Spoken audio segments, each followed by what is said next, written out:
કરજણ જલારામ નગરમાં રહીએ છીએ. મારું નામ ભારતીબેન છે. અમારે બજારમાંથી ઘેર આવવું અને અમારો રસ્તો નાનો છે. બે ભણવારના છોકરા બાઇક લઈને ઊભા રહેલા. અમે કીધું કે આગા સહેજ હટો રસ્તામાંથી. તે લોકો ઉતરીને દાદાગીરી કરવા માંડ્યા કે નહીં હટે કે.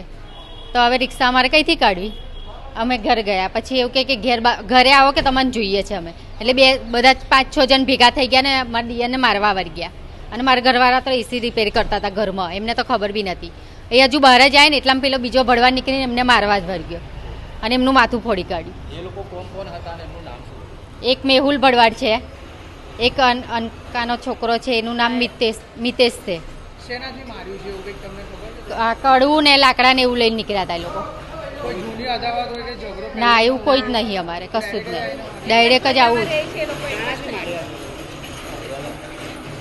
આ હાથમાં કડું પહેરે ને ભડવાડ પેલો જાડું, એ કડું માથામાં મારી દીધું છે મને અને મારા દિયરને. અમે 3 જણને માર્યા, એ લોકો 5-6 જણ થઈ. મારા દિયરનું અશોકભાઈ. અશોક. હું રિક્ષા લઈને બજારમાંથી આવતો હતો. એ બે ભડવાર તો એ ફરિયામાં ઊભા હતા. મેં હોર્ન માર્યો. મેં કીધું હટો, તો ના હેઠા. અને જેવી તે ગારો બોલવા માંડ્યા અને મને ઢેળો કીધો જે થાય તોલ લેજો કે નહીં હટે કે ગાડી, એવું કીધું મને. અને ત્યાં આગળ જઈને પછી બોલાવ્યો મને અને મને અહીં ઘડી માર્યો. મારા ભાઈને માથું ફોલાય મારા ભાઈને. હા, અત્યારે એસએસસીમાં આવ્યા છે સારવાર માટે.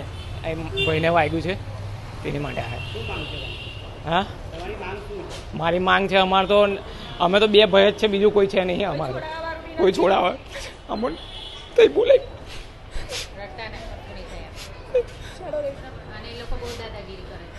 જે થાય તે તોલે જેવું કે અમારે બોલવાનું જ નહીં કશું. હું કડિયા કામ કરું.